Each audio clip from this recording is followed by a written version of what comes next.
மே மாதத்தின் கடைசி கர்த்தருடைய நாளிலே கூடி வந்திருக்கிற யாவரையும் தேவனுடைய நாமத்தின் நிமித்தம் நான் வாழ்த்துகிறேன். கர்த்தர் நமக்கு என்றைக்கும் நன்மை மாத்திரம் தான் செய்கிறோம். அதில் ஏதாவது மாறுபாடு இருக்கா?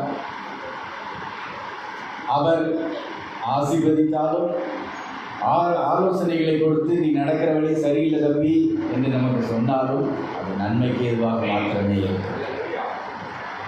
ஒவ்வொரு மாதத்தில் முதல் நாள் நமக்கு ஒரு வாக்குத்தத்தம் கொடுக்கப்படுகிறது. கர்த்தருடைய கிருபையினாலே அந்த வாக்குத்தத்தத்தை சுதந்திரித்துக் கொள்ளும்படியான வழிமுறைகள் வருகிற வாரங்களிலே நமக்கு சொல்லிக் கொடுக்கப்படுகிறது. என்றால் கர்த்தர் நம்ம மேலே எவ்வளவு அன்பு வைத்திருக்கிறார் என்பதை நம்மால் உணர்ந்து கொள்ள முடிகிறது. இந்த நாளிலே வந்த யாவருக்காகவும் நான் நன்றி செலுத்துகிறேன். வர தாமதப்பட்டு தடைப்பட்டு நிற்கிற அநேகர் இருக்கிறார்கள். பலவீனம் காரணமாக பல்வேறு காரணங்கள் உண்டு. எல்லாரையும் கர்த்தர் ஆசீர்வதிக்கத்தான் சித்தமுள்ளவராக இருக்கிறார். நம்ம வேண்டிக் கொள்ள வேண்டுவதெல்லாம் நம்முடைய ஜெப நேரங்களாகட்டும், இரவு ஜெபமாகட்டும், குடும்ப ஜெபமாக இருக்கட்டும், ஒன்று மாத்திரம் நம்ம வேண்டிக் கொள்ளணும்னு நான் விரும்புகிறேன். என்ன தெரியுமா? கர்த்தருடைய சமூகத்தில் நான் வருவதற்கு எந்த தடையும் வந்துடவே கூடாது அப்படின்னு நம்ம வேண்டிக் கொள்ளணும். அப்படி வாஞ்சையோடு வேண்டிக் கொள்ளும் போது நிச்சயமாக கர்த்தர் அதை நிறைவேற்றி தருவார். சில நேரங்களில் தடை வந்துடலாம், கடைசி நேரம் வரைக்கும் தடை இருப்பது போல தெரியலாம். ஆனால் தடைகளை மாற்றுகிறவர் நமக்கு முன்பாக சென்று கொண்டிருப்பார். எல்லா தடைகளையும் முறியடித்து போகிறார். அதனால் ஒருவேளை இன்னைக்கு வராதவங்க அப்படி தடையை விரும்பலையோ அப்படின்னு, அப்படிப்பட்ட தடை விலகுவது விரும்பலையோ அப்படின்னு நீங்கள் நினைக்க வேண்டிய தேவையில்லை. சில நேரங்களில் சில காரியங்கள் நம்மை மேற்கொண்டு விடுவதை நம்முடைய வாழ்க்கையில் அநேகமாய் பார்த்துருக்கோம். ஆனாலும் கூட நாம் வந்தது அவருடைய கிருபை. அப்போது இந்த நாளில் நான் கர்த்தருடைய சமூகத்தில் ஒரு காரியத்தை குறித்து யோசித்து கொண்டே இருந்தேன். என்னன்னா, அநேக வாக்குத்தத்தங்கள் நமக்கு கொடுக்கப்படுகிறது. நாம் தேவ சமூகத்திலே கூடி வரும்போதெல்லாம் சில நன்மைகள் நமக்கு கிடைக்கிறது. ஆனால் தொடர்ந்து வருகிற வாழ்க்கை 6 நாட்கள், நாம் 6 நாட்களும் ப்ளஸ் 21 மணி நேரம் உலகத்துக்குள்ளே தான் இருக்கும்.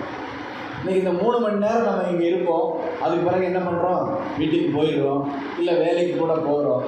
அது நடக்குது நம்முடைய வாழ்க்கையில். 6 நாட்கள் இந்த உலகம் நம்மளை புரட்டி புரட்டி புரட்டி கொத்து பரோட்டா போடுவது போல போட்டுக்கொண்டே இருக்கு. ஆனால் அதுக்கெல்லாம் நாம் எப்படி ரியாக்ஷன் பண்ணுறோம் அப்படின்னு பார்க்கும்போது, இந்த உலகம், கர்த்தருடைய வேதம் சொல்லுகிறது, இந்த உலகத்துக்கு ஒத்த வேஷத்தை தெரியாதுங்கன்னு சொல்லி. ஆனால் அந்த உலகம் நம்மளை இந்த வேஷத்தை போடுறதுக்கு தினந்தோறும் ஒவ்வொரு நிமிஷமும் நீ இந்த வேஷம் போடு, நீ இந்த வேஷம் போடு, நீ என்ன போல இரு, நீ இந்த உலகத்துக்கு இப்படி இருந்தால் தான் நீ பிழைப்ப. கர்த்தருடைய வேதத்தை சார்ந்து அதை பிடிச்சிக்கிட்டு நிற்கும் போது இந்த உலகம் சொல்லும், பிழைக்க தெரியாதவன், நீ எல்லாம் எங்கே உருப்பட போகிற, இப்படியே தான் கடைசி வரைக்கும் பேசிக்கிட்டு என்ன பண்ண போகிற, ஏமாந்து போக போகிறேன்னு சொல்லும். ஆனால் சில காரியங்களை குறித்து பார்க்கும்போது நம்மளும் அந்த வேஷத்தை போட்டுக்கிட்டோமோ அப்படின்னு தோணுது. இந்த உலகம் நாம் இருக்கிற இடமா விட்டுட்டு இல்லாத இடத்துல, நம்ம ஒரு இடத்துல இல்லை அப்படின்னா நம்மளை குறித்து என்ன பண்ணுது? அது நாம் செய்த காரியங்களையும் செய்யாத காரியங்களையும் குறித்து சொல்லுது.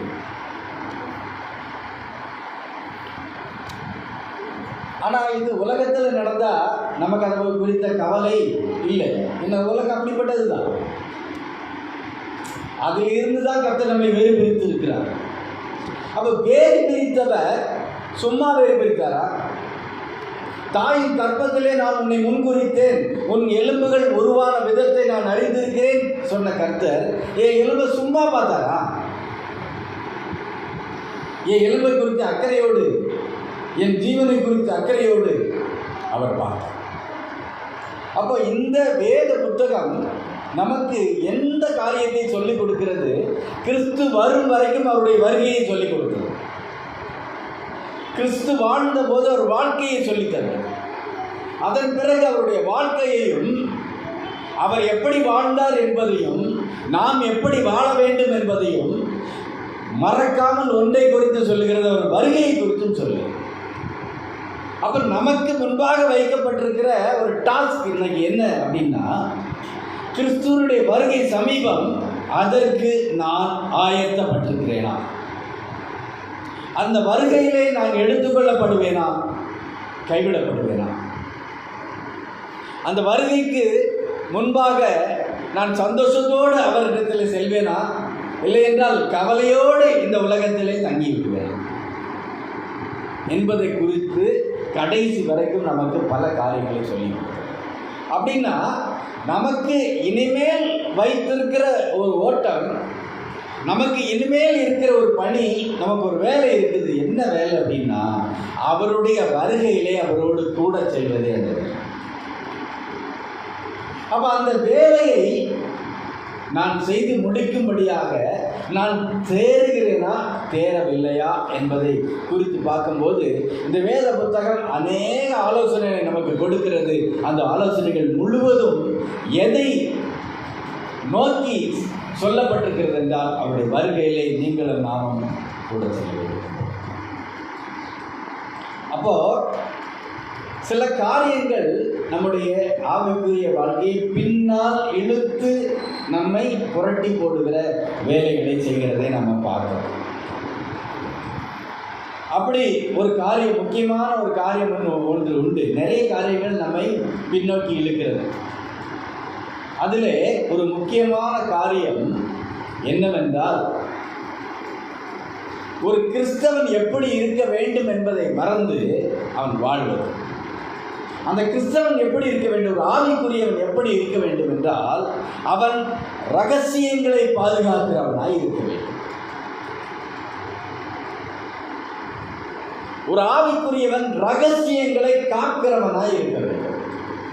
ஒரு ஆவிக்குரியவன் தன்னிடத்திலே ஒப்புவிக்கப்பட்ட ரகசியங்களையும் மாத்திரமல்ல, தான் தெரிந்து கொண்ட ரகசியங்களையும் அவன் காக்கிறவனாகவே இருக்க வேண்டும்.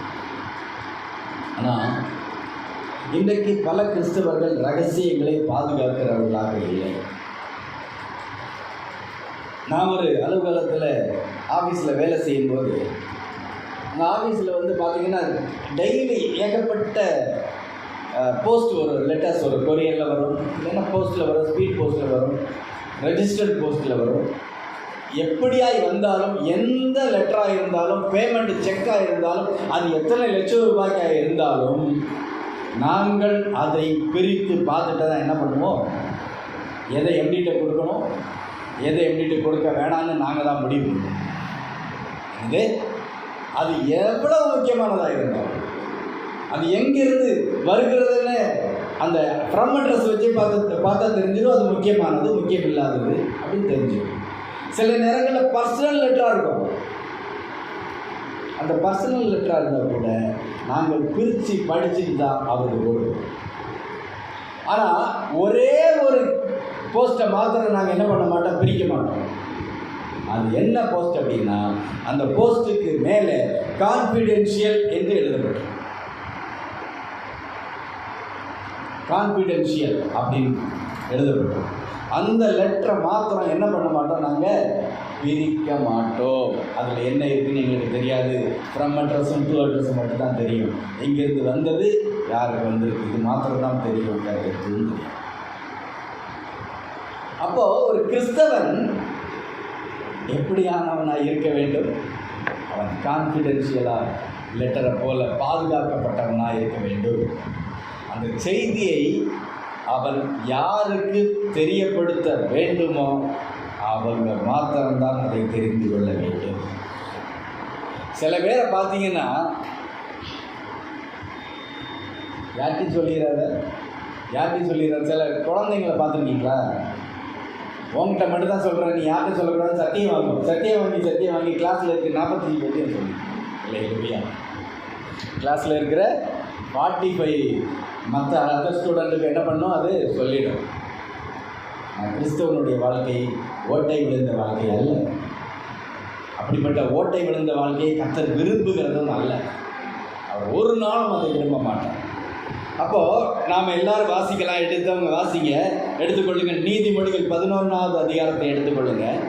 அதில் ஒரு காரியத்தை கர்த்தர் நமக்கு தெளிவாய் காண்பித்திருக்கிறார். அப்போது ஒரு சீக்ரெட், அப்போது இந்த செய்தியின் தலைப்பை வைத்து தான் நான் வசனத்தை எடுத்தேன். பி எ சீக்ரெட் கீப்பர், ரகசியங்களை பாதுகாக்கிறவனாய் இருங்கள். நீதிமொழிகள் 11வது அதிகாரம் எடுத்தீங்களா? 11வது அதிகாரம் 13வது வசனம். புறங்கூறி திரிகிறவன் ரகசியத்தை வெளிப்படுத்துகிறான், ஆவியில் உண்மையுள்ளவனோ காரியத்தை அடக்குகிறான். அப்ப இந்த இடத்துல ரகசியத்தை வெளிப்படுத்துகிறவன் என்று சொல்லப்படலை. என்ன சொல்ல? ரகசியத்தை வெளிப்படுத்துகிறவன் புறங்கூறுவான் எழுதப்படலை. புறங்கூறி திரிகிறவன் ரகசியத்தை வெளிப்படுத்துவான் என்று எழுதப்பட்டிருக்கிறது. அப்ப வேத புத்தகம் ரகசியங்களை வெளியே சொல்லுகிறவனை எவ்வளவு மட்டமாக பார்க்க, இவ்வளவு கீழாக பார்க்கிறது. கர்த்தர் எவ்வளவு அவனுக்குரிய ஸ்தானத்தை எப்படி குறைத்து காண்பிக்கிறார் என்பதை இந்த இடத்துல நம்ம பார்க்க முடியும். இந்த வசனத்தை எழுதும்போது எனக்கு கொஞ்சம் கஷ்டமாக தான் இருந்தது. ஏன் தெரியுமா? நாம் விசுவாசிகளை குறித்தும் ஊழியர்களை குறித்தும் புறங்கூறி திரிகிறவன் என்று ஒரு வார்த்தை, கடினமான ஒரு வார்த்தையை சொல்ல வேண்டியதாக. ஆனால் ரகசியத்தை வெளிப்படுத்துகிறவன் என்பவன் அவன் எவ்வளவு பெரிய ஆவிக்குரியவனாக இருந்தாலும் அவன் புறங்கூறி திரிகிறவனுக்கு சமானமாகவே பார்க்கப்படுகிறான். அப்படின்னு என்ன அர்த்தம்? என்னிடத்தில் ஒப்புவித்த ஒரு ரகசியத்தை, இல்லை நான் தெரிந்து கொண்ட ஒரு ரகசியத்தை உங்கள் எல்லாருக்கும் தனித்தனியாக சொல்லிடுவேன்னா நான் எப்படிப்பட்டவனாக இருப்பேன்? கோள்காரனாக இருப்பேன், கோள் சொல்லி திரிகிறவனாக இருப்பேன். நல்ல பாருங்க, நம்ம அன்றாட வாழ்க்கையில் ஒருத்தங்க வந்து புறங்கூறுறாங்க, கோல் சொல்கிறாங்க, காசிப் பேசுகிறாங்கனாலே எல்லாரும் என்ன யோசிப்பாங்க? அவங்களுக்கு நீண்ட ஜடை போட்டு, கம்மல் போட்டு, மூக்குத்தி போட்டு, பொட்டு வச்சு சேலையை கட்டுவாங்க. ஆனால் வேதம் சேலை கட்டலை. வேதம் அதை ஒரு பாலோடு, ஒரு குறிப்பிட்ட ஜெண்டரோடு என்ன பண்ணல, சம்மந்தப்படுத்தலை. பொதுவாய் சொல்லுகிறது புறங்கூறி திரிகிறவன் என்று. இங்கே அந்த அதாவது ஃபீமேல் ஜெண்டரை வெளிப்படுத்தாமல் சொல்லப்பட்டிருக்கிற அத்தனை காரியங்களும் பொதுவாய் சொல்லப்பட்டதாகவே நான் கருதுகிறேன். அப்போது இந்த கோல் சொல்லி திரிகிறதுக்கு என்ன இல்லை, ஒரு ஜெண்டர் கொடுக்கப்படலை, ஜெண்டரும் இல்லை. ஏன்னா பல ஆண்கள் புறங்கூறி திரிகிறதை நானே கேட்டிருக்கிறேன், அவங்களுடைய வாழ்க்கையை கவனித்தும் பார்த்துருக்கேன். அப்போது புறங்கூறி திரிகிறவன் எப்படிப்பட்டவனா இருக்கிறான்? அவன் எப்படிப்பட்டவனா இருக்கிறதுனால, புறங்கூறி திரிகிறதுனால அவன் அடைகிற தீங்கு என்ன என்பதை பார்த்தாதான் நம்முடைய வாழ்க்கையில் ஒருவேளை அப்படிப்பட்ட குணம் நமக்கு இருக்குமானால் அதை விடுவதற்கு அது நமக்கு உதவிகரமாக இருக்கும். ஏன்னா ஒரு காரியத்தின் முடிவை பார்த்தாதான் அந்த காரியத்தின் முடிவு இவ்வளவு நல்லா இருக்கு, இவ்வளவு மோசமாக இருக்கு என்பது நமக்கு தெரிந்தாதான் இதை கைவிடணுமா பிடிச்சு கொண்டிருக்கணுமா அப்படிங்கிறத நம்ம முடிவெடுக்க முடியும். அப்போ ஒரு ஆவிக்குரியவன் தன்னை வெளிப்படுத்துவது எப்படியா இருக்கும்? கொஞ்ச நேரத்துக்கு முன்னால் வரைக்கும் பார்த்தீங்கன்னா நல்ல சிக்கன் மனம் வந்தது இல்லையா? வந்துதான் இல்லையா? வந்தது இல்லை? அப்போ வரும்போது நமக்கு மனசில் என்ன தோணுச்சு? அது ஒரு ஹாப்பியாக இருந்தது. ஆனால் ஆராதனை நடந்து கொண்டு இருக்கும்போது ஒரு ஸ்மெல் வந்தது, அது எரிச்சலை தந்தது. அது எத்தனை பேர் உணர்ந்தீங்களா தெரியல. அவன் கொஞ்சம் மோப்ப சக்தி ஜாஸ்தி, அதனால எது நான் உள்ள வந்து ஒரு கெட்ட மனம் வந்துட்டு ஒரு துர்நாற்றம் வீசிக்கொண்டே இருந்தது. முன்னாடி போகிற ட்ரெயின் இதில் இருந்து நினைக்கிறேன். வெளிப்படும். அப்போ நமக்கெல்லாம் ஒரு இரிட்டேஷனாக இருந்தது, பிடிக்கல. ஆனால் இந்த நல்ல மனம் வந்தபோது அது நமக்கு பிடிச்சிருந்தது. அப்போ இந்த உலகம் எவ்வளவுதான் கெட்டதாக இருந்தாலும் நான் நல்ல தன்மையை வெளிப்படுத்தும் போது தான் இந்த கெட்ட உலகத்துக்கே என்ன பிடிக்கும். இந்த உலகம் எவ்வளவு மோசமானதாக இருந்தாலும் நான் கிறிஸ்துவின் அடையாளத்தை காண்பிக்கும் போதுதான், கிறிஸ்துவின் வாசனையை வெளிப்படுத்தும் போதுதான் இந்த கெட்ட உலகத்துக்கே என்ன பிடிக்கும். அப்படின்னா பரிசுத்தராய் இருக்கிற தேவன் தன்னோடு நித்திய காலமாய் என்னை வைத்துக் கொள்ள வேண்டுமானால் நான் எப்படிப்பட்டவனாய் காணப்பட வேண்டும் என்பதுதான் இந்த நாளிலே நமக்கு சொல்லிக் கொடுக்கப்படுகிற வேத பகுதியாக இருக்கிறது. அப்போ புறங்கூறி திரிகிறவன் ரகசியத்தை வெளிப்படுத்துகிறான். இப்போ ரகசியத்தை எப்படி வைத்துக் கொள்ள வேண்டும், ரகசியத்தை வெளிப்படுத்தக்கூடாது என்பது இதிலிருந்து தெளிவாய் தெரிகிறது.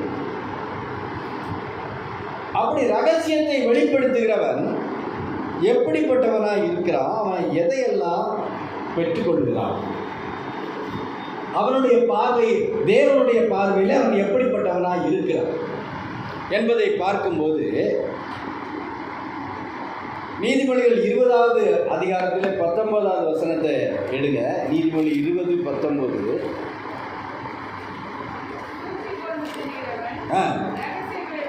தூர்த்தி கொண்டு திரிகிறவன் ரகசியத்தை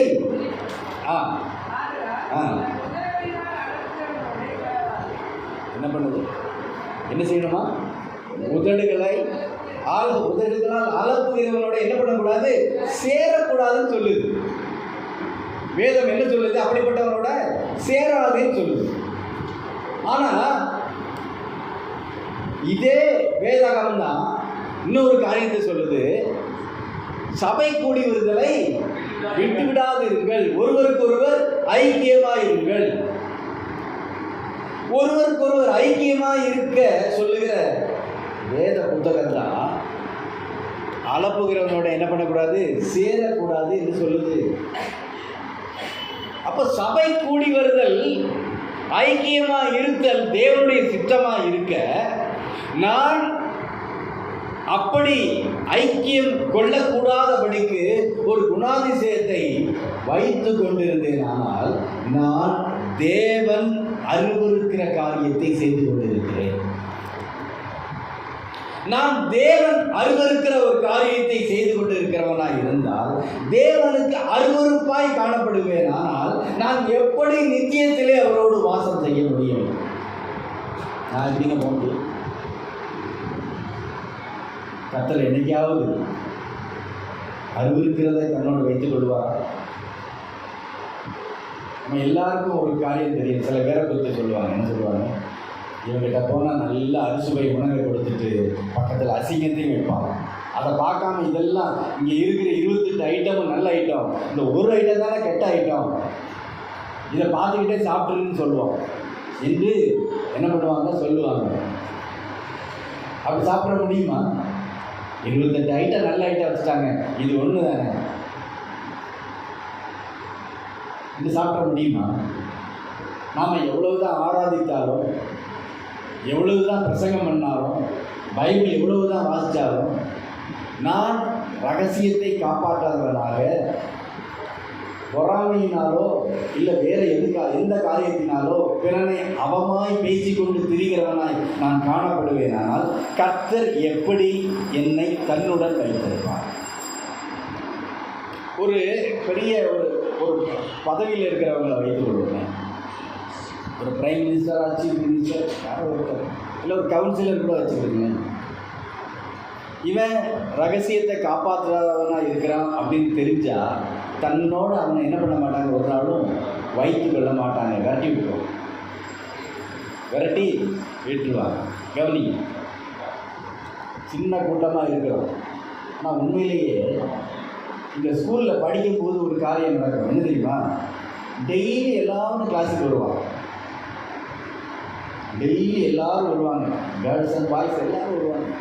ஆனால் ஒரு நாள் ஸ்பெஷல் கிளாஸ் நடக்கும், எவ்வளவு கட்டடிக்க முடியுமோ அவ்வளோ கட்டடிச்சுட்டு போவோம். அன்னைக்கு தான் என்ன நடக்கும் தெரியுமா? மார்க்கை ஈஸியாக ஒரு 40 மார்க்கு முதல்ல பாஸ் ஆகிறதுக்கு ஒரு 35 மார்க் வரணும் இல்லையா? அந்த 35 to 40 மார்க்ஸ் வாங்குறது அப்படின்ட்டு அன்னைக்கு தான் என்ன பண்ணுவாங்க, ரகசியத்தை சொல்லிடுவாங்க. ஏன் நிறைய பேர் வரல, சரி பாடம் எடுக்க வேண்டாம் அப்படின்ட்டு அந்த சூழ்ச்சிமெல்லாம் அன்றைக்கி சொல்லி கொடுப்பாங்க. அப்படி எல்லாரும் வராத நாளில் தான் கர்த்தர் சில காரியங்களை குறிப்பிட்ட சில பேருக்கு என்ன பண்ணுறாரு, சொல்லி கொடுக்குறார். இந்த நாளில் இந்த ரகசியத்தை தெரிந்து கொள்ள வந்திருக்கிற ஒவ்வொரையும் கர்த்தர் ஆசீர்வதிப்பார். அப்போ தேவன் அருவருக்கிற காரியத்திலே முதலாவது ஒரு காரியம் உண்டு. அந்த காரியம் புறங்கூறி திரிகிறது. அப்போ இந்த அழிந்து போகிற இந்த உலகத்திலே இந்த அழிந்து போகிற இந்த காரியங்களிலே நாம் உண்மை உள்ளவர்களாய் இல்லாமல் இருந்தால் அழிந்து போகாத நித்திய காரியத்தை கர்த்தர் எப்படி நம்முடைய கையிலே ஒப்புக் கொடுப்பார்? அப்போ இந்த உலகம் நம்மிடத்துல ஒரு குவாலிட்டி எதிர்பார்க்குது. என்ன குவாலிட்டி தெரியுமா? யார்ட்டையும் எதையுமே சொல்ல மாட்டான், அவன் துன்மார்க்கமாக தெரிவான், எவனுக்கு அடங்க மாட்டான். அவன் நம்மகிட்ட சில ரகசியங்களை சொல்கிறான். அந்த ரகசியத்தை ஏன் சொல்கிறான் தெரியுமா?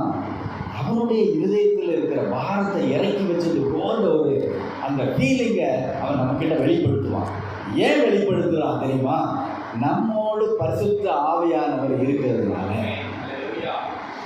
ஆனால் பரிசுத்த ஆவியானவரை நம்ம பல நேரங்களில் வீட்டை விட்டு துரத்தி விட்டுறதுனால நாம் என்ன செய்கிறோம், அதே காரியத்தை இன்னொருத்தட்ட போய் இவன் இப்படி ஆளாக்கும் என்கிட்ட சொன்னான். அப்படியா? ஓ, இந்த திருட்டு பண்ணது வந்தானா அப்படின்னு அவங்க கேட்பாங்க. ஆமாம், அவன் தான் சொன்னான் என்கிட்ட. அப்போ உண்மையாக தானே இருக்கும். நான் சொல்கிறது என்னென்னா, சில ரகசியங்களை கர்த்தர் நமக்கு தெரிந்து கொள்ளும்படியாக சில வாய்ப்புகளை நமக்கு கொடுக்குறாருன்னா அந்த ரகசியத்தை வெளிப்படுத்தி அவன் அசிங்கப்படுத்த அல்ல, மாறாக அவர்களுக்காக ஜெபிக்க வேண்டும் என்பதற்காகவே நமக்கு சில காரியங்கள் வெளிப்படுத்தப்படுகிறது. இந்த உலகத்தில் இருக்கிறவங்களுக்கு எது எப்படியோ அதெல்லாம் நமக்கு அதை பற்றி அக்கறையே இல்லை. ஆனால் உங்களுக்கும் எனக்கும் ஒரு காரியம் தெரியுதுன்னா அது நம்முடைய ஆவிக்குரிய வாழ்க்கையிலே நமக்கு பிரயோஜனத்தை தரும்படியாகவே தெரியப்படுகிறது.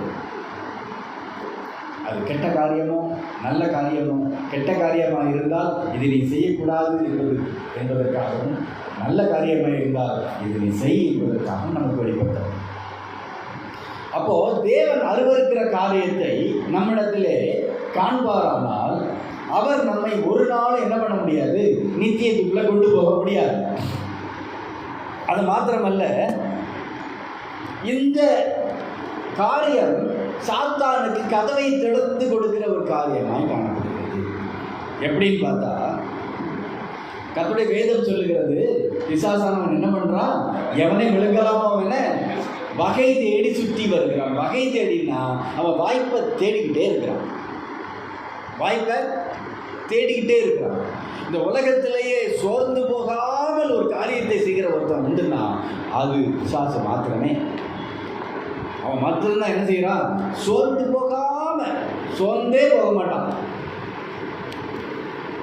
நான் என்ன சொல்கிறேன்னா, ஒருவேளை தூக்கம் வச்சுக்கோங்க, கண்ணை திறந்து வச்சுக்கோங்க. தூக்கம் வந்ததுன்னா கண்ணை நல்லா திறந்து வைங்க. அதை மூடுறதுக்கு, அந்த ஷட்டர் மூடுறதுக்கு நீங்கள் இடம் கொடுத்தீங்கன்னா அது மூடு, அது ஒரு நாள் என்ன பண்ணது திறக்காது. அப்போது இந்த காரியம் என்ன பண்ணுதுன்னா, நம்மளுடைய ஷட்டரை மூடி வைப்பது அவனுக்கு ஷட்டரை திறந்து வச்சிருது. அவனுக்கான ஒரு வாய்ப்பை நமக்கு என்ன பண்ணுது, நம்மிடத்தில் ஏற்படுத்தி கொடுத்துருது. நீங்கள் ஆதியாகமத்தில் பார்த்தீங்கன்னா, அங்கே இந்த ஆதாமுக்கும் ஏவாளுக்கும் நடந்த சில சம்பவங்கள், அந்த முதல் பாவத்திலே விழுந்த சம்பவம் நம்முடைய வாழ்க்கையில் கடைசி நாள் வரைக்கும் நாம் கற்றுக்கொள்ள வேண்டிய பாடத்தை கற்றுக்கொண்டு தந்து கொண்டே இருக்கு. 3வது அதிகாரத்தில், ஆதியாகமம் 1வது அதிகாரம் 1வது வசனத்தை வாசிங்கன்னா, 3:1 வாசிங்க. ஆதியாகமம் 3:1. அப்படி பைபிளை திறந்த உடனே பார்க்கலாம் தந்திரம் உள்ளதாக இருந்தது. நீங்கள் தோட்டத்தில் உள்ள சகல விருட்சங்களின் கனிகளையும் புசிக்க வேண்டாம் என்று தேவன் சொன்னது உண்டோ அப்படின்னு கேட்டுச்சு. என்ன கேட்டுச்சு? தேவன் அப்படி ஒன்றை சொன்னாரா அப்படின்னு கேட்டுச்சு. இந்த வேத புத்தகமோ இல்லைன்னா இந்த உலகமோ, இந்த உலகத்தில் உள்ள சகலமோ, இந்த வானத்தின் நட்சத்திரங்களோ எதுவுமோ பிசாசுக்காக படைக்கப்படவில்லை. பிசாசுக்காக படைக்கப்பட்டது சாத்தானுக்கும் அவனுடைய தூதர்களுக்கும் படைக்கப்பட்டது ஒன்றே ஒன்றுதான், அது நரகம். என்னது? அது நரகம். அப்போ இந்த வேத புத்தகத்தை கர்த்தர் பிசாசுக்காக சொல்லல, சாத்தானுக்காக சொல்லல. கவனிக்க, இந்த வசனங்கள் அவனுக்காக கொடுக்கப்படல. ஆனா இயேசு கிறிஸ்துவை அவன் வனாந்தரத்தில் சோதித்த போது வசனத்தை சொல்லி சோதிச்சான். அவன் எதை கொண்டு வந்தான்? இயேசுவை சோதிக்கிறதுக்கு வசனத்தை கொண்டு வந்தான். ஆனால் கர்த்தர் அவனுக்காக வசனத்தை கொடுக்கவில்லை. கர்த்தர் பிசாசுக்காக வசனத்தை கொடுக்கல. அப்போ எப்படி அவனுக்கு தெரிஞ்சுது? நம்மளாம் சொல்லலாம், பைபிள் இருக்கு, அவன் தான் எடுத்து வாசிப்பானே. அந்த நாளில் அதுவும் சரியா இல்லையே. ஸ்க்ரோலில் எழுதப்பட்டிருந்தது, மிக கனம் பொருந்தியவர்களுக்கு தேவனுடைய ஆலயத்திலும் வேத பாரகர்களிடத்திலும் ராஜாவினிடத்திலும் குறிப்பிட்ட இடங்களில் மாத்திரம்தான் என்ன பண்ணுச்சு, இந்த வேத சுருள்கள் வைக்கப்பட்டிருந்தது. எல்லாருக்கும் அது கிடைக்கல. எல்லாருக்கும் கிடைக்காத அந்த வேத வசனம் யாருக்கு கிடைச்சது? சாசுக்கு கிடைச்சது. அந்த வசனத்தை நாமெல்லாம் வாசித்து மறந்துட்டோம். ஆனால் அவன் தெளிவாக ஞாபகத்தில் வச்சிருந்தான். ஒருத்தருக்கு உன்னை வெளிப்படுத்தாம அவன் எப்படி அதை தெரிந்து கொள்ள முடியும்? அப்ப ஆதாம்கிட்டையும் ஏவாள்கிட்டையும் கர்த்தர் இந்த கனியை புசிக்க வேண்டாம் சொன்னது அவங்க ரெண்டு கிட்டையும் சொன்னார். பிசாசை கூப்பிட்டு வச்சுக்கிட்டு நீ கேட்டுக்கோ, இது சாப்பிடக்கூடாதுன்னு சொல்லல. வெளிப்படுத்தினது யாருக்கு வெளிப்படுத்தினாங்க? இவங்களுக்கு தான். அப்ப கட்டளைகளை கைக்கொள்ள வேண்டிய அவர்களுக்கு மாத்திரம்தான் வசனம் கொடுக்கப்படுகிறது. வசனம் யாருக்கு கொடுக்கப்படுது? சில காரியங்களை கர்த்தர் நம்மோடு பேசினால் அது நமக்கு பிரத்யேகமாக கொடுக்கப்படுகிறது. அந்த ரகசியத்தை எப்படி அவன் தெரிந்து கொண்டான்? ஏன்னா பிசாசு அவர்களிடத்திலே கேட்ட அந்த நாளிலே வேத சுருள் இல்லை. அவன் எடுத்து வாசிக்கவும் முடியாது. அவன் எடுத்து வாசிக்க முடியாத காரணத்தினாலே வேற யாரும் அதை அவனுக்கு சொல்லிக் கொடுத்துருக்கவும் வாய்ப்பில்லை. அப்போ அந்த இடத்துல ஒரு காரியம் நடந்திருக்கணும்னு நான் அனுமானிக்கிறேன். என்னன்னா, இந்த அம்மா டெய்லி அங்கே போய் என்ன பண்ணுவாங்க? நிற்பாங்க. மனுஷனுக்கு எப்பவுமே பார்த்தீங்கன்னா, எதை நீ செய்யாதன்னு சொல்கிறானோ அங்கே தான் டெய்லி போய் நிற்பான். எதை செய்யக்கூடாதுன்னு சொல்கிறானோ அங்கே தான் டெய்லி போய் நின்றுக்கிட்டு அதே ஏக்கத்தோடு பார்த்துக்கிட்டு இருப்பான். இப்போது இவங்க தினந்தோறும் அதை போய் பார்க்குற அந்த வேலையில் அவர்களுக்குள்ளே ஏற்படுகிற அந்த கான்வர்சேஷன். இவங்க டெய்லி ஒரு இடத்துக்கு போகிறாங்க. நம்ம ஏற்கனவே பார்த்தோம், சர்ப்பமானது தந்திரம் உள்ளதாக இருந்தது. அந்த தந்திரம் உள்ளதை சாத்தான் தனக்காக உபயோகப்படுத்தினான். அப்போ இவங்க டெய்லி ஒரு இடத்துக்கு போகிறாங்க, எல்லாத்தையும் பறிச்சு பிடிச்சி சாப்பிட்றாங்க. இவங்க டெய்லி ஒரு இடத்துக்கு போகிறாங்க. எங்கே போகிறாங்க? இன்று அவன் என்ன பண்ணுறான்? பார்க்குறான். டெய்லி ஒரு இடத்துக்கு நம்ம போகிறாங்க, போய் அதே ஏக்கத்தோடு பார்த்துட்டு வந்துடும். இது எல்லாம் ஒரு நோட் பண்ணிக்கிட்டே இருக்கான். நீங்கள் ரகசியமாக எதை பார்க்குறீங்க? நாம் ரகசியமாக எதை பார்க்குறோம்? ஸ்க்ரால் பண்ணும்போது எதிலே நம்முடைய ஸ்க்ராலிங் தடைப்படுது, அதை சாட்சி பார்த்துக்கிட்டே இருக்கிறோம். எவனை விழுங்கலாமோவென வகை தேடி சுற்றி வருகிறவன் நம்முடைய ஸ்கிராலிங்லே ஒரு செகண்ட் எது தடைபடுதோ அதை எடுத்து நமக்கு எதிராக பிரயோகப்படுத்துகிறான். எதிலே நம்முடைய கண் வைக்கப்படுகிறதோ அதை கொண்டு நம்மை அவன் பிடித்து விட வகை தேடுகிறான். அப்போ இந்த சம்பவம் எப்படியா இருக்குது? பிசாசுக்கு அங்கே ஒரு பிடிமானத்தை கொடுக்கிறது. அதனால தான் முன்னாடியெல்லாம் கிறிஸ்தவர்கள் எப்படி வாழ்ந்தாங்க? ஞாயிற்றுக்கிழமை ஒரு திருமணம் நடந்துனா அந்த திருமணத்துக்கு போக மாட்டாங்க. கேள்விப்பட்டிருக்கீங்களா? அது எவ்வளோ முக்கியமான நாளாக இருந்தாங்க. போக மாட்டாங்க. சண்டே வச்சா நான் வரமாட்டேன்னு இன்விடேஷன் கொடுக்கும்போதே சொல்லுவாங்க, வேறு நாளில் நீங்கள் வச்சா நான் வரேன், லீவ் போட்டு வரேன். சண்டே வச்சா. ஆனால் இன்றைக்கி நாம் எப்படி இருக்கிறோம்? யாராவது வேறு நாளில் வச்சுட்டா சண்டே வைக்கக்கூடாதா இன்னும் கேட்குறோம். நம்முடைய போக்கு அப்படியே மாறிப்போச்சு. நம்முடைய போக்கு அப்படியே மாறிப்போச்சு. அப்போது அப்படி வாழ்ந்து கொண்டு இருந்த ஆவிக்குரியவனுடைய வாழ்க்கை இன்னைக்கு வேற மாதிரி திரும்பி கொண்டு வருகிறது. அப்போ சாத்தானுக்கு ஆதாம் ஏவாள் எப்படி கதவை திறந்து கொடுத்தாங்க? அவன் கேட்குறான், அவனுக்கு ஒரு டவுட்டு. இவங்க டெய்லி பார்க்குறாங்க ஆனால் சாப்பிட மாட்டாங்க, ஒருவேளை கர்த்தர் ஏதாவது சொல்லியிருப்பாரோ இது சந்தேகத்தோடு தான் அவன் கேட்குறான். சொன்னது உண்டோ அப்படின்னு கேட்குறான். அப்படி சொன்னாரா? ஆனால் நீங்கள் நல்ல இயேசு கிறிஸ்துவினுடைய வாழ்க்கையை உற்று கவனிச்சிங்கன்னா அவர் பிசாசுக்கு நிறைய இடங்களில் பதில் சொல்கிறதே இல்லை. அவனை ஒரு பொருட்டாவே அவர் மதிக்கிறதும் இல்லை. அவன் என்ன பண்ணுறான்? நீ தேவனுடைய குமாரனைய கிறிஸ்துன்னு அவன் புகழ்றான், வாயை முடுங்க. ஆனால் இன்னைக்கு ஒரு பிசாசை துரத்துறதுக்கு முன்பாக நான் யாரை துரத்துனேன்னு பாரு அப்படிங்கிறதுக்காக வீடியோ கேமராவை நம்ம கொண்டு வந்துட்டு இது யாருன்னு சொல்ல வைக்கிறோம். யாருன்னு சொல்ல வைக்கிறோம். சொல்ல வச்சுட்டு இது அந்த அதாகம் ஹெட்டிங்கில் போட்டுருவாங்க, சோ அண்ட் சோ பிசாசை விரட்டினான் அப்படின்ட்டு தம்பனையில் போடுவான். அவன் கையை பிடிச்சி கரகரன்னு கீழே எழுதிட்டு போயிடுவான் ஒரு நாள். ஏன்னா நாம் நம்முடைய மகிமையை தேடினோம், ஆனால் கர்த்தர் நமக்கு உதவி செய்ய முடியாமல் போயிடும். அப்போ அந்த சர்ப்பமானது தந்திரமுள்ளதாக இருந்தால் அது ஒரு கேள்வியை கேட்குது. இவங்க அதுக்கு என்ன செஞ்சிருக்க கூடாது? பதிலை சொல்லி இருக்கக்கூடாது. அதனால தான் சொல்கிறோம், யார்கிட்ட பேசணுமோ அவங்ககிட்ட பேசணும், யார்கிட்ட பேச தேவையில்லை அவங்கள்ட்ட பேச தேவையில்லை, பேசக்கூடாது. ஒரு நாளும் தீங்கோட விளையாடக்கூடாது, நெருப்போட விளையாடக்கூடாது. நான்லாம் யார் தெரியுமா? இந்த பேச்செல்லாம் அங்கே ஆகாது.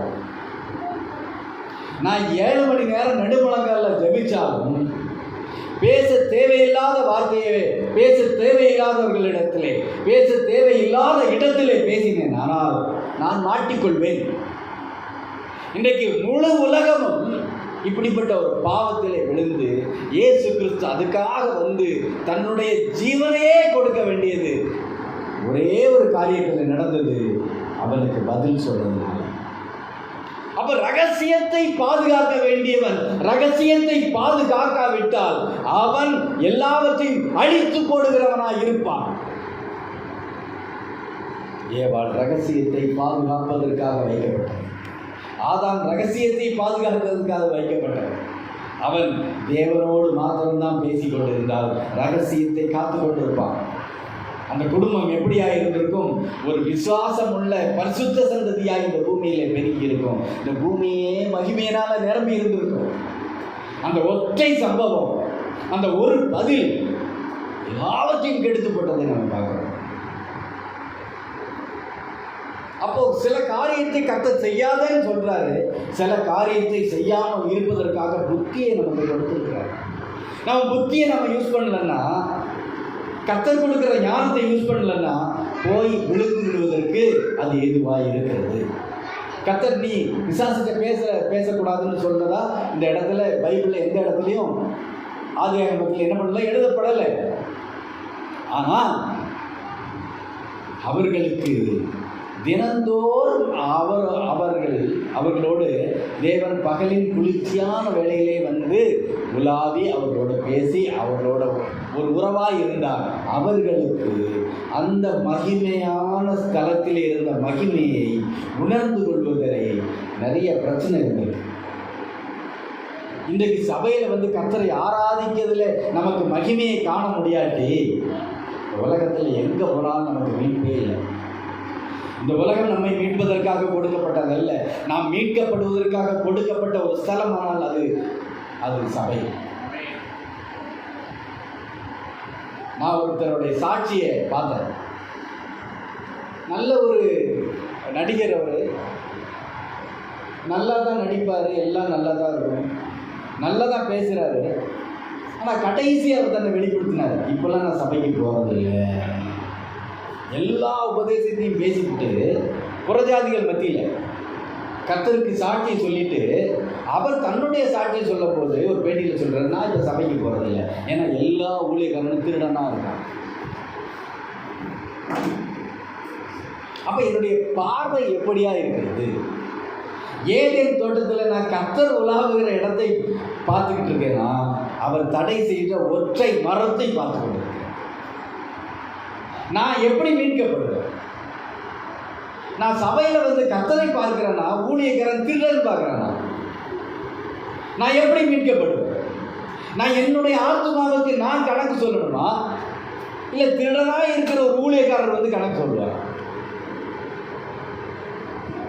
அப்போ நமக்கு கர்த்தர் புத்தியை கொடுத்துருக்கிறார். எனக்கு ஒரு சபையில் போகும்போது என்னுடைய சமாதானம் கெட்டு போனால் வேறு சபைக்கு போகணும், அவ்வளோதான் தட்ஸ் ஆல், அதோடு முடிஞ்சுது. ஆனால் சபைக்கே போக மாட்டேன், ஏன்னா எல்லாரும் திருடன்னா நான் ஒரு நாள் திருடனாய் காணப்படுவேன். நான் ஒரு நாள் திருடனாக காணப்படுவேன். அந்த திருடனை போல அல்ல, இந்த என்னையோடு பரதேசில் இருப்பாயின்னு சொல்லப்பட்ட அந்த வாக்குத்தத்தம் கொடுக்கப்பட்ட திருடனாய் அல்ல, கர்த்தரை சபித்த ஒரு திருடனாய் நான் காணப்படுவேன். அப்போ கர்த்தர் எனக்கு புத்தியை கொடுத்திருக்கிறார், நீ இதை செய், இதை செய்யாத. சில காரியங்களை பவுல் சொல்றாரு, இது கர்த்தர் சொன்னதல்ல, நானே சொல்லுகிறதாவது என்று சொல்லி இருக்கிறார். ஏனென்றால் அவர் ஆவியானவரோட எப்பொழுதும் இருந்தார். கர்த்தர் சொன்ன அந்த வசனங்களின் அடிப்படை எப்படியா இருக்கிறது? நீ உன்னை போல பிறனை நேசி என்று சொல்லப்படுகிற அந்த ஒற்றை வாக்கிலே, அந்த ஒற்றை வார்த்தையிலே வேத பகுதியை முழுவதுமாக அடக்கிவிடலாம் என்று கர்த்தர் சொன்னால், இப்போ அதில் இருந்து அந்த வாக்கை, அந்த ரகசியத்தை நான் கடைபிடித்தவனாக காணப்படுவேனானால், நான் மற்ற காரியங்களிலே சில காரியங்களில் எனக்கு முடிவெடுக்க முடியாமல் இருக்கும்போது அதிலே கர்த்தர் எனக்கு புத்தியை அருள்வார். அப்போது சாத்தானுக்கு கதவை திறந்து கொடுத்துட்டதுனால என்ன நடந்தது? அந்த இடத்திலே ஒரு பெரிய சாபத்தை மனுக்குலம் பெற்றுக்கொண்டதை நம்ம பார்க்குறோம். சாத்தானுக்கு கதவை திறந்து கொடுத்தாச்சு, சாபமும் என்ன பண்ணியாச்சு, உள்ளே வந்தாச்சு. அப்போ உன் நிமித்தம் பூமி சமைக்கப்பட்டிருக்கும் என்று கர்த்தர் சொல்லிவிட்டார். அதில் அப்போ ரகசியத்தை வெளிப்படுத்தினால் என்ன நடக்குது? சாத்தானுக்கு கதவை தேவன் அருவருக்கிற காரியம் வருது. சாத்தானுக்கு கதவை திறந்து கொடுக்குறோம், சாபம் வந்துருச்சு. இப்போ உள்ள சாபம் வந்துருச்சு. நான் என்ன சொல்றேன்னா, சாபத்தை பெறதுக்கு எதுக்கு காலையிலேயே 5 மணிக்கு எழுந்திருச்சு குளிச்சு இங்கே வரணும் இல்லையா? வீட்டில் படுத்துக்கிறது சாபம் தானே, அவ்வளோதானே, ஜாலியாக இருப்போம். சண்டே காலையில் பல்லு தேய்க்கிறது, பிராண்டியில் பல்லு தேய்ப்போம், அவ்வளோதானே. இதுக்கு எதுக்கு இங்கே வரணும்? நான் எல்லாவற்றையும் கட்டுப்படுத்திட்டு ஒழுங்காக வாழ்கிறவனா எந்த உலக சந்தோஷத்தையும் அனுபவிக்காம நான் கடைசியில் சாபத்தை பெற்றுக்கொள்வதற்கு ஏன் அதையெல்லாம் நான் விட்டு வரணும்? அப்போ எனக்கு முன்பாக ஒரு ஓட்டம் வைக்கப்பட்டிருக்கிறது. அந்த ஓட்டம் முக்கியமான ஓட்டம். அந்த ஓட்டத்தின் முடிவிலே எனக்கு ஒரு பரிசு கிடைக்கும், அது நித்திய ஜீவன். அந்த நித்திய ஜீவனை பெற்றுக்கொள்ள வேண்டுமானால் இந்த வேத புத்தகத்தில் இருக்கிற அத்தனை ஆலோசனைகளை நாம் கடைபிடிக்க வேண்டும். எதையாவது ஒன்றை கடைபிடிக்கலைனாலும் நாம் போக முடியாது அப்படின்னு ஒரு காரியம் இருக்குமானால் நான் அதையும் தான் கடைபிடிக்கணும். ஒன்னே ஒன்று நான் ஏன் விடணும்? ஒன்னே ஒன்று நான் விடுகிறதுனால என் வாழ்க்கையை நான் ஏன் சீரழிக்கணும்? அப்போ ஆசீர்வாதத்தை பெற்றுக்கொள்ளும்படியாகத்தான் கர்த்தர் நம்மை அழைத்திருக்கிறார். இது பிலேயாமுக்கே தெரிந்தது. ஒரு சபிக்கப்பட்ட ஒரு கர்த்தருடைய தீர்க்கதரிசி அவன் சபிச்சா சாபம். கர்த்தர் அப்படிப்பட்ட ஒரு வல்லமை அவனுக்கு கொடுத்திருந்தார். அவன் நாட்கள் இருந்து ஆசீர்வதிச்சா ஆசீர்வாதம் வரும், அவன் சபிச்சா சாபம் வரும். ஆனால் அவன் கண்டுபிடிச்சுக்கிட்டான், இந்த ஜனத்தை கர்த்தர் ஒரு நாளும் சபிக்க போவதில்லை. இந்த ஜனத்தை ஒரு நாளும் கர்த்தர் சபிக்க விரும்பல. கர்த்தர் உங்களை என்னைய சபிக்க விரும்பல. சாபம் நம்மை வருவதை கர்த்தர் விரும்பவே இல்லை. நாம் எல்லாரும் ஆசீர்வாதங்களோடு, செழிப்புகளோடு, கர்த்தரோடு, எப்பொழுதும் சந்தோஷத்தோடு, சமாதானத்தோடு நித்திய ஜீவனை பெற்றுக்கொள்ள வேண்டும் என்றுதான் அவர் விரும்புகிறார். கர்த்தர் நமக்கு தந்திருக்கிற வாழ்க்கையிலே சில இல்லாமைகள் இருந்தால் அது சாபம் இல்லை, ஆசீர்வாதம். நாம் இன்னைக்கு கேட்கிறோம், என்ன கேட்கிறோம்? அவங்க எல்லாம் ஆசீர்வாதமா இருக்கு. அதெல்லாம் பேரு ஆசீர்வாதம் அல்ல. இந்த உலகத்திலே காணப்படுகிற மற்றவனுக்கெல்லாம் கொடுக்கப்பட்டது ஆசீர்வாதம்னா, அதுதான் ஆசீர்வாதம்னா, நமக்கு இந்த வேத புத்தகம் தேவையில்லை, நமக்கு சர்ச்சு தேவையில்லை, நமக்கு இயேசு தேவையில்லை, நமக்கு பரிசுத்த ஆவியானவர் தேவையே இல்லை. ஆனால் அது ஆசீர்வாதம் அல்ல. வார்த்தை, கர்த்தருடைய வார்த்தை சொல்லுகிறது, கர்த்தருடைய ஆசீர்வாதமே ஐஸ்வர்யத்தை தருகிறது, அதனுடைய அவர் வேதனையை கூட்டார். அவர் தருகிற எது ஒன்றும் வேதனையை தரவே தராது. இந்த உலகத்தில் எத்தனையோ மனுஷங்களை எடுத்துக்காட்டால் நம்ம பார்க்க முடியும். ஆசீர்வாதத்தை பெற்றுக்கொண்டு ஆசீர்வாதமாக இருக்காங்கன்னு நம்மெல்லாம் சொல்லப்படுகிற பல பேர் நம்மளுடைய கண்களில் உண்டு. ஆனால் சில காரியங்களை பார்த்தீங்கன்னா, ஒரு பெரிய ஹோட்டல் அதிபர் அந்த ஹோட்டலில் வேலைக்கு சேரணும்னா கொடுத்து வச்சுருக்கணும்னு சொல்லுவாங்க எல்லாரும். நானும் அந்த ஹோட்டலில் இன்டர்வியூ போனேன். ஒரு காரியத்தை மாத்திரம் தெரிந்து கொண்டேன், சண்டே லீவ் இல்லை, காம்பாப் தான், என்னைக்காவது ஒரு நாள் லீவ் எடுத்துக்கணும். எனக்கு அந்த வேலை தேவையே இல்லை. சப்போஸ் நாங்கள் போயிருந்தேன், செட்டில் ஆகிடும். ஆனால் இங்கே செட்டில் ஆகிறது அல்ல, இங்கே செட்டில் ஆகிறது. இங்கே செட்டில் ஆகிட்டு அங்கே அதை இழந்து போனால் என்ன உண்டு? அப்போது அந்த மனுஷன் தன்கிட்ட வேலை பார்க்குற ஒவ்வொருவருக்கும் கொடுத்துருக்கிற சலுகைகளை நினச்சி பார்த்தா இப்படி ஒரு மனுஷனால் யோசிக்க முடியுமா? வேலைக்கு சம்பளம், வாரத்துக்கு ஒரு நாள் விடுமுறை, வருஷத்துக்கு ஒரு மாதம் விடுமுறை. எதுக்கு? வெக்கேஷன் போகிறதுக்கு. வருஷத்துக்கு ஒரு முறை வெக்கேஷன் போகிறதுக்கு பணம். குடும்பத்தோடு போயிட்டு வாப்பா, ஜாலியாயிடும். அந்த வேலை பார்க்கறனுடைய தாய் தகப்பனுக்கு ஸ்டைபண்ட், ஸ்கூல் ஃபீஸ், வேலைக்கு சேர்ந்த உடனே வீட்டுக்கு தேவையான அட்வான்ஸ், மாதம் மாதம் வீட்டு வாடகை. எங்கேயாவது கேள்விப்பட்டிருக்கீங்களா? இப்படி ஒருத்தர் கொடுத்துட முடியுமா? ஆனால் ஒருத்தர் கொடுத்தார், இதே சென்னையில் கொடுத்தார். ஆனால் அவருடைய முடிவு மர்மமான ஒரு முடிவு. இந்த மனுஷனை இதுக்கு மேலே நான் வச்சிருந்தேன்னா எல்லாத்தையும் என்ன பண்ணிடுவான்? எல்லாத்தையும் என்ன பண்ணிடுவான்? அழிச்சிடுவான் அப்படின்னு சொல்லிட்டு திடீரென்று ஒரு நாள் அவர் இறந்ததாக சொல்லப்பட்டது. அதிலே சில மர்மங்களும் உண்டு, அதெல்லாம் கேஸில் வரலான்னு நம்ம சொல்ல முடியும். அவர் வாழ்க்கையிலே ஒரு தவறை பண்ணினார். ஒரு பெண் மேல் மோகம் கொண்டு என்ன பண்ணாரு? புருஷனை கொலை பண்ணார். புருஷனை கொலை பண்ணதுனால அந்த கேஸில் அவர் மாட்டிக்கொண்டார். அந்த கேஸில் அவர் மாட்டிக்கொண்டதுனால அவர் நினச்சார், நம்மகிட்ட இருக்கிற பணத்தின் மூலமாக என்ன பண்ணிடலாம், இதை மூடிவிடலான்னு. ஆனால் ஒரு மனுஷன் எல்லாவற்றையும் நீதிமானாய் வாழ்ந்து ஒரு இடத்துல துன்மார்க்கனாய் வாழும்போது அவன் பதில் சொல்லியே ஆக வேண்டும்.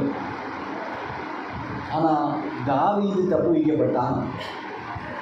அதேதான் சேம் பாவம். தாவீது விபச்சாரம் பண்ணினான், கொலை பண்ணினான், அடுத்தவருடைய மனைவியை எடுத்துக்கொண்டான், கொலை செய்தான். ஆனால் தாவீது தப்பு வைக்கப்பட்டான். ஏனென்றால் தாவீது கர்த்தருடைய ரகசியத்தை தெரிந்து வைத்திருந்தான். அவன் கர்த்தருடைய ரகசியத்தை அவன் யாருக்கும் வெளிப்படுத்தாமல் வைத்திருந்தான். ஆனால் இந்த உலகம் அதே காரியத்தை செய்யும்போது இந்த உலகத்தில் இருக்கிறவர்கள் மீட்க வழி வகை இல்லை.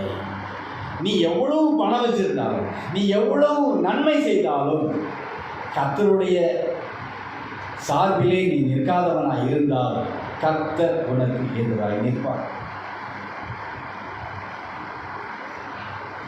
ஒரு பெரிய மனுஷன் இந்தியாவில் முதல் பணக்காரன், 2வது பணக்காரன், 3வது பணக்காரன், இந்த லிஸ்ட்டில் மேலே கீழே ஏறி இறங்கிட்டே இருக்கிறவர் ஒரு நாள் அழுதார். இந்த உலகம் பார்க்கும்படியாக அழுதார்.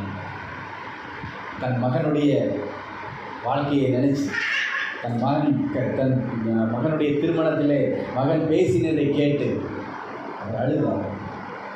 எனக்கு பிரியமான தேவ ஜனமே, கர்த்தருடைய வாக்கு நாம் கடைபிடிக்கப்பட வேண்டிய வாக்கு. நாம் எவ்வளவுதான் கர்த்தரிடத்திலே ஐஸ்வர்யங்களை பெற்றார், கர்த்தர் என்னோடு இருக்கிறாரா இல்லையா என்பதை குறித்த அறிவு எனக்கு இல்லாமல் இருந்தார். என்னுடைய வாழ்க்கை மிகவும் கவலைக்கிடமான ஒரு வாழ்க்கையாய் இருக்கும். தொடர்ந்து பார்க்கலாம். 4வது பாயிண்ட் என்ன பாயிண்ட்னா, ரகசியத்தை வெளிப்படுத்துகிறவன் அபிஷேகத்தை இழந்து கொள்ளான். கர்த்தர் நம்ம எல்லார் மேலேயும் ஒரு அபிஷேகத்தை வைத்திருக்கிறார். அந்த அபிஷேகம் நம்ம மேலே இருக்கிறதுனால தான் இயேசு தேவனுடைய குமாரன் என்று நாம் விசுவாசிக்கிறோம். இயேசு தேவனுடைய குமாரன் விசுவாசிக்கிறதுக்கு, இயேசுவே தேவன் என்று விசுவாசிக்கிறதுக்கு கர்த்தருடைய ஆவியானவருடைய அபிஷேகம் அவசியம். இல்லாமல் ஒருத்தராலே நம்ப முடியாது. இல்லாமல் நான் சர்ச்சுக்கு வர்றதுனாலலாம் அந்த நம்பிக்கை எனக்கு வராது. ஆவியானவர் எனக்குள்ளே அந்த அபிஷேகத்தை வைத்திருக்கிறார். இவர்தான் கடவுள், இவர்தான் தேவன், இவர்தான் இந்த பூமியை படைத்தார், இவர்தான் என்னை படைத்தார், இவர்தான் என்னை நித்தியத்துக்குள்ளே கொண்டு போக போகிறார், நரகம் உண்டு பரலோகம் உண்டு என்கிற நம்பிக்கையை, அடிப்படை சத்தியத்தின் நம்பிக்கையை கொடுப்பதற்கு ஆவியானுடைய அபிஷேகம் முக்கியம். அந்த அபிஷேகம் நம்ம மேலே இருக்கிறது. ஆனால் ரகசியத்தை வெளிப்படுத்துகிறவன் யாரு? அவன் புறங்கூறி திரிகிறவன், தூக்கி கொண்டு திரிகிறவன். இன்னைக்கு விசுவாசிகளுடைய வாழ்க்கை தூக்கி கொண்டு திரிகிற வாழ்க்கையாகும். பல பேர் ரகசியங்களை மெயின்டைன் பண்றதே இல்லை. ரகசியத்தை மெயின்டைன் பண்றதே இல்லை. அந்த ரகசியத்தை மெயின்டைன் பண்ணாததுனாலே கர்த்தருடைய ஆசீர்வாதம் சாபமாய் மாறுகிறது. கர்த்தருடைய அபிஷேகம் நம்மை விட்டு வெளியேறுகிறது. அபிஷேகம் நம்மை விட்டு வெளியேறுகிறதுனாலே நாம் சாபத்தை பெற்றுக் கொள்கிறோம், வல்லமையை இழக்கிறோம். சாபத்தை பெற்றுக்கொள்கிறோம் என்று சொல்லும்போது ஆதியாகமத்திலே நீங்கள் பார்த்தீங்கன்னா, நாம்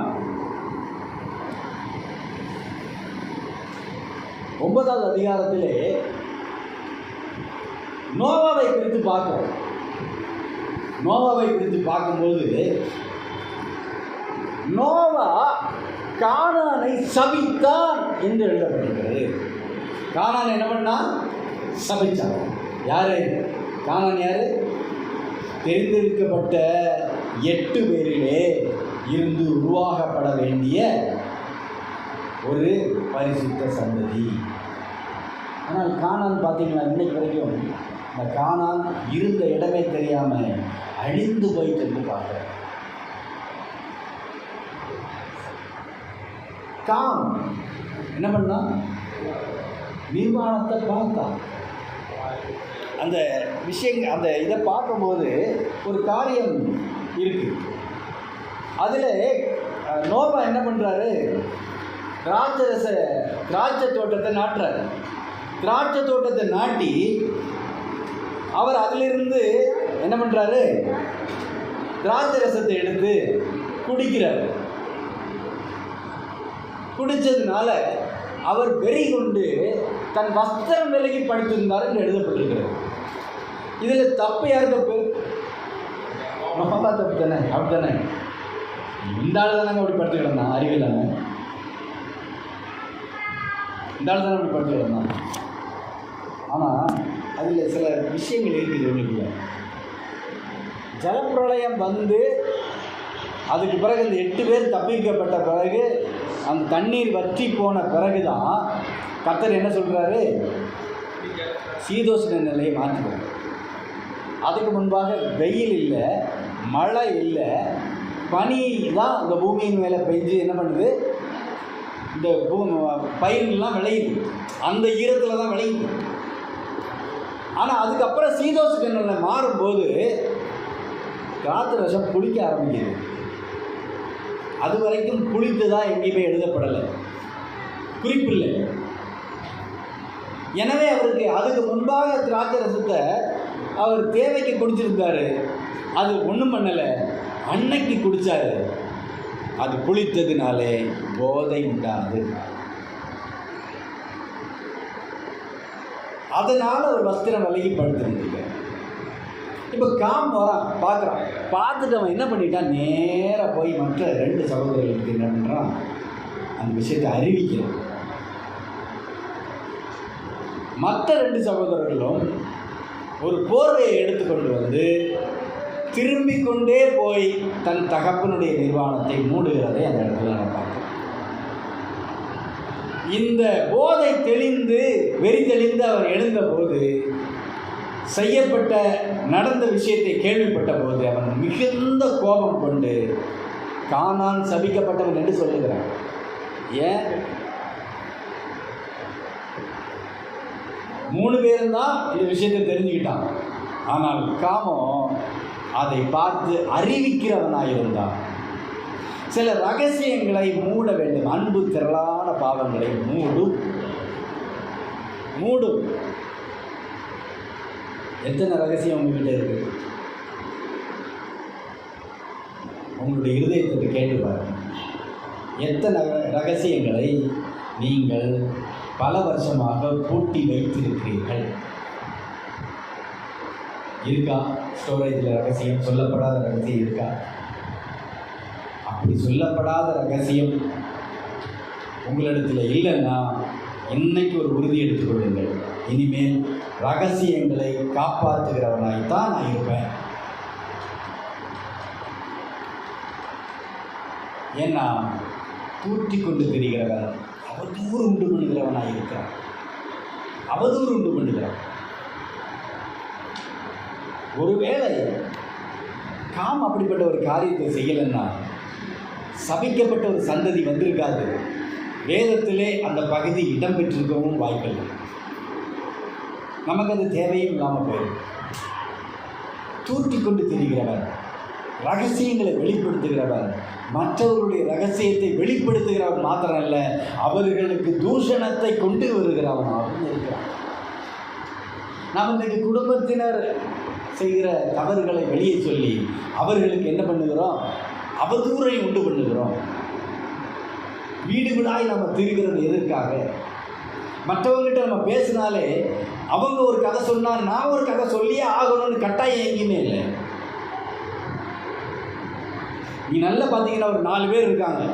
இருக்கும்போது அப்படித்தாங்க இன்னைக்கு காலையில் வரும்போது பார்த்தீங்கன்னா ஒரு ஆக்சிடென்ட் நடந்துருச்சுன்னு நாமளும் உடனே தோண்டி நம்மளுடைய ஸ்டோரேஜில் இருந்து எடுத்து 1950 இப்படி தான் ஒரு ஆக்சிடென்ட் நடந்தது. இந்த பழக்கம் எங்கே வருது, இது எப்படி தொடருதுன்னா, அவங்க வீட்டில் இருக்கிற ஒரு ரகசியத்தை சொன்ன உடனே நம்ம வீட்டில் இருந்து ஒரு ரகசியத்தை சொல்லி கிறிஸ்தவனும் நானும் ஒன்று தான் அப்படின்னு எல்லாருக்கும் தெரியும். அவங்க வீட்லேயும் இதெல்லாம் நடக்கும்.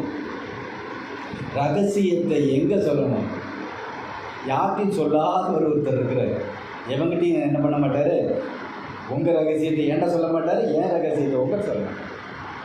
அவர்கிட்ட சொன்னால் அதற்கு தீர்வு உண்டு. அன்பு திரளான பாவங்களை விடும். பாவியை அவன் பாவி என்று அவனிடத்திலே சொல்லுங்கள், அடுத்தவனிடத்தில் போய் நீ பாவி, அவன் பாவி, அவன் பாவி, அவன் பாவின்னு சொல்லாதீர்கள். ரகசியங்களை காப்பாற்றுவர்களாய் காணப்படுங்கள். கர்த்தர் அதைத்தான் விரும்புகிறார். ரகசியத்தை பாதுகாக்கணும், கர்த்தரிடத்தில் சொல்லணும். ஆனால் சின்ன பிள்ளைங்கள்லாம் உடனே கேட்டுட்டு சில விஷயங்கள்லாம் சில தவறுகள் நடக்கும், அதை சொல்லாமல் இருக்கக்கூடாது, அதை சொல்லணும். எல்லாம் சொல்லிக் கொடுத்துருப்பாங்க, சரி சின்ன குழந்தைங்களுக்கு ஸ்கூலில் சொல்லிக் கொடுத்துருப்பாங்க, குட் டச் பேட் டச். இந்த மாதிரி ஏதாவது நடந்ததுன்னா உடனே போய் பேரண்ட்ஸில் சொல்லிடணும். அந்த ரகசியத்தெல்லாம் காப்பாற்றக்கூடாது. நான் சொல்கிறது பெரியவங்களுக்கு, சின்னவங்க ரகசியத்தை காப்பாற்ற வேண்டியது இல்லை. பெரியவர்கள் நம்மிடத்திலே ஒருத்தர் தன்னுடைய ரகசியத்தை சொன்னால், இப்படி ஒன்று செஞ்சுட்டாங்க, என் மனசு கடந்து அடிக்குது உறுத்துதுன்னு சொன்னால் அதை எடுத்து இன்னும் 100 பேர்கிட்ட சொல்லி அவரை நாரடிக்காமல் கர்த்தர் எடுத்து சொல்ல. அப்போது காம் செய்த காரியம் ஒரு சந்ததி என்ன பண்ணுச்சு, சபிக்கப்பட்ட சந்ததியாய் மாறுச்சு. அப்போது அது மாத்திரமல்ல, அபிஷேகத்தை காம் மேலே ஒரு ஆசீர்வாதம் இருந்தது. ஆசீர்வாதம்னாலே அதுக்கு பேர் என்னது, அபிஷேகம் தான். கர்த்தர் அவனை ஆசீர்வதித்திருந்தார். ஏன், உன்னுடைய நீயும் உன் பிள்ளைகளும் மருமக்கள்மாரும் ஆசீர்வதிக்கப்பட்டவர்கள். ஏனென்றால் உங்களுக்கு என் கண்ணிலே கிருபை கிடைத்தது என்று கர்த்தர் ஆசீர்வதித்திருந்தார். அவர்கள் மேலே ஒரு அபிஷேகம் இருந்தது.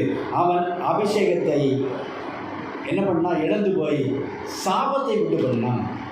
அது மாத்திரமல்ல, அபிஷேகம் இழந்து போகும்போது தரிசனம் கெட்டு. நமக்கெல்லாம் தெரிந்த ஒரு ஆள் தான் சிம்சோன். நமக்கு தெரிந்த ஒரு ஆள் தான். அவன் பிறந்தது முதல் நசரேயனாக இருந்தான். நசரேய விரதம் என்ற ஒரு விரதம் உண்டு. அந்த விரதம் கடைபிடிக்கிற ஒரு காலமும் உண்டு. ஆனால் இவனுக்கோ வாழ்நாள் முழுவதும் அந்த விரதத்திலே அவன் இருப்பதற்காக அவன் வளர்க்கப்பட்டவன். அதற்காகத்தான் பிறந்தான், அதற்காக வாக்கு பண்ணப்பட்டவன்.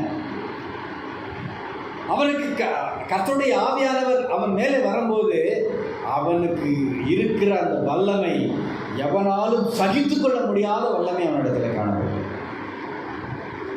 ஆனால் அவன் அதில் அசட்டையாக இருந்தபடினாலே என்ன பண்ணா, அந்த வேசியினிடத்தில் அவன் போய் அவள் தன்னை அலட்டி கொண்டதுனாலே என்ன பண்ணா, அவனை தொந்தரவு பண்ணதுனால என்ன பண்ணா, தன்னுடைய பலம் எங்கே இருந்து உருவானது என்ற ரகசியத்தை அவன் வெளிப்படுத்தினான். இதை விவரித்து சொல்றதுக்கு நேரம் இல்லை, அதனால் சுருக்கமாக சொல்லி நான் முடிக்கிறேன். சிம்சோன் தன் பலம் எதனால் உண்டானது என்கிற அந்த ரகசியத்தை என்ன பண்ணா சொல்லிட்டான்.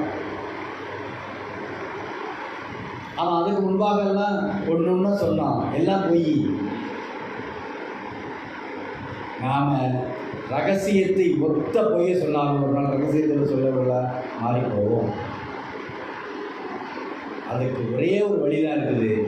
ஒன்று சொல்ல மாட்டேன்னு சொல்லணும், இல்லைன்னா அதை விட்டு விலகணும். அந்த சூழ்நிலையை விட்டு விலகணும். அதை விட்டுட்டு நான் சூழ்நிலையிலே அந்த சூழ்நிலைக்குள்ளே வாழ்வேன், ஆனால் ரகசியத்தை பாதுகாப்புறேன்னா முடியாது.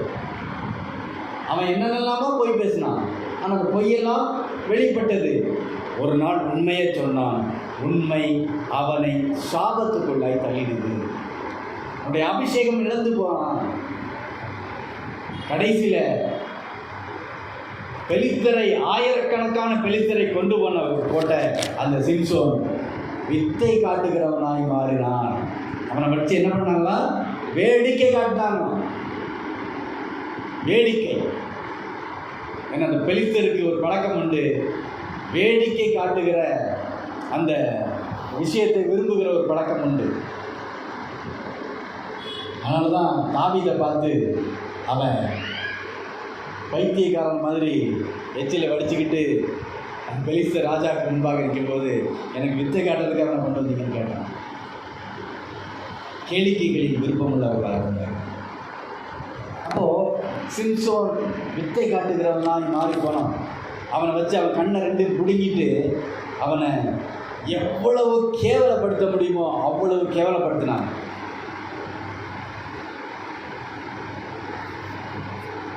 இப்போ நான் சொல்கிறதுக்கான அர்த்தம் புரியும் நான் நினைக்கிறேன். ரகசியத்தை வெளிப்படுத்தினான், ஒரு நாள் வேடிக்கை பொருளாக மாறி போனான். ரகசியத்தை வெளிப்படுத்தினார், ஒரு நாள் மற்றவர்களுக்கு முன்பாக எல்லா மகிமையை இழந்து போயிடும். ரகசியங்களை வெளிப்படுத்தினார், ஒரு நாள் கர்த்தர் இல்லாமல் செத்து. கர்த்தரிடத்தில் கடைசி அவரு கேட்டான், கர்த்தர் போனால் போதுன்னு கொடுத்தாரு. ஆனால் அதனோடு சேர்ந்து நானும் சாவேன்னு சொன்னான், செத்தான்.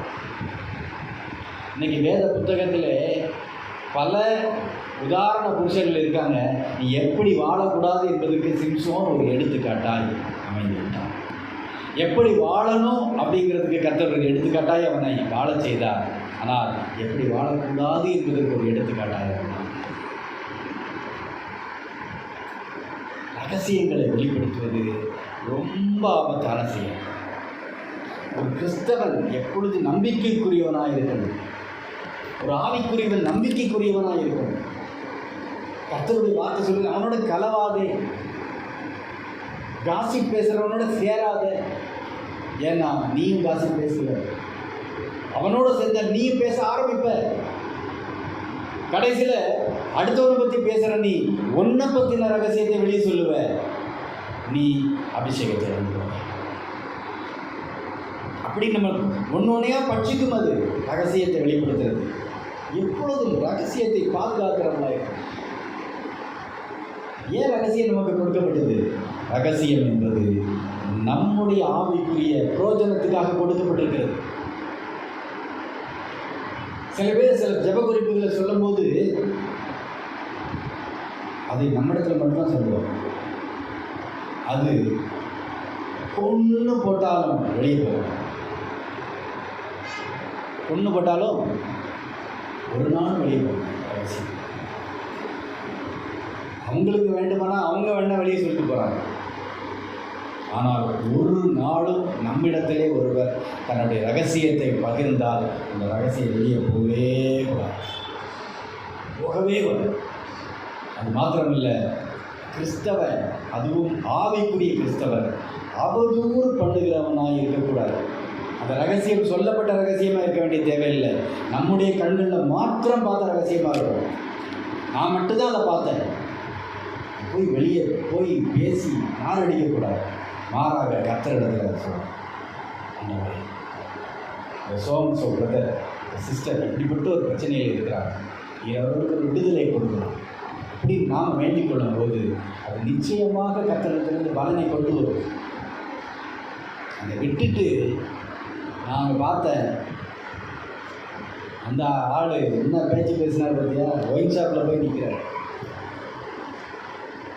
இது நாம் வெளியே சொல்கிறதுக்காக நம்முடைய கண்ணில் மாட்டோம். இருக்கிற 40 பேரில் அது என் கண்ணில் மட்டும் மாட்டுச்சு அப்படின்னா நான் வெளியே சொல்கிறதுக்கல்ல, மீதி 39 பேருக்கு ரகசியத்தை வெளிப்படுத்துறது அல்ல, கர்த்தரிடத்துல அதை ஒப்பு கொடுப்பது. ஏன் கர்த்தர் உங்கள்கிட்ட நம்பிக்கையாக சொன்னார் தெரியுமா?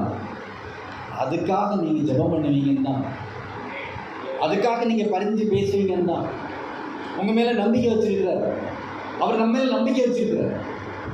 என் பிள்ளைகள் மற்றவங்களுக்காக பரிதவிப்பாங்க, என் பிள்ளைகள் மற்றவங்களுக்காக பரிந்து பேசுவாங்க, என் பிள்ளைகள் மற்றவங்களை போல புறங்கூறி தெரிய மாட்டாங்க, காசிப் பேச மாட்டாங்க, அவதூறு பண்ண மாட்டாங்க, ரகசியத்தை வெளிப்படுத்த மாட்டாங்க. மாறாக அவர்கள் தங்களுடைய ஆவிக்குரிய ஸ்டாண்டர்டை காப்பாற்றுவது போல மற்றவர்களுடைய பிரஸ்டீஜை காப்பாற்றுவர்களாய் காணப்படுவார்கள். அவர் நம்பிக்கை வச்சிருக்கிறார். இந்த நம்பிக்கையை இழந்து போகலாமா? கெடுக்கலாமா? அபிஷேகத்தை இழந்து போகலாம். எனவே ஆவியிலே எளிமையுள்ளவர்கள் பாக்கியவான்கள் என்று எழுதியிருக்கிறபடி ஆவியிலே எளிமையாக இருப்போம். ஆவியிலே எளிமையாக இருக்கும்போது தான் மற்றவருடைய பாவம் நமக்கு பெருசாக தெரியாது. அது அருவருப்பாய் தோணும். அது செய்யக்கூடாது என்பதை குறித்து நமக்கு சொல்லுவோம். ஆனால் அதை பூதாகாரமாய் மாற்றி அவர்களை குற்றப்படுத்துகிற வேலை நம்மிடத்தில் இருக்கு. எனவே இந்த நாளிலே கர்த்தர் நம்மோடு பேசினது போல நாம் ரகசியங்களை பாதுகாக்கிறவர்களாக இருப்போம். ரகசியங்கள் எப்பொழுதும் நமக்கும் கர்த்தருக்கும் மாத்திரம் தெரிந்ததாக இருக்கட்டும். கர்த்தர் நம்மை ஆசீர்வதிப்பார்.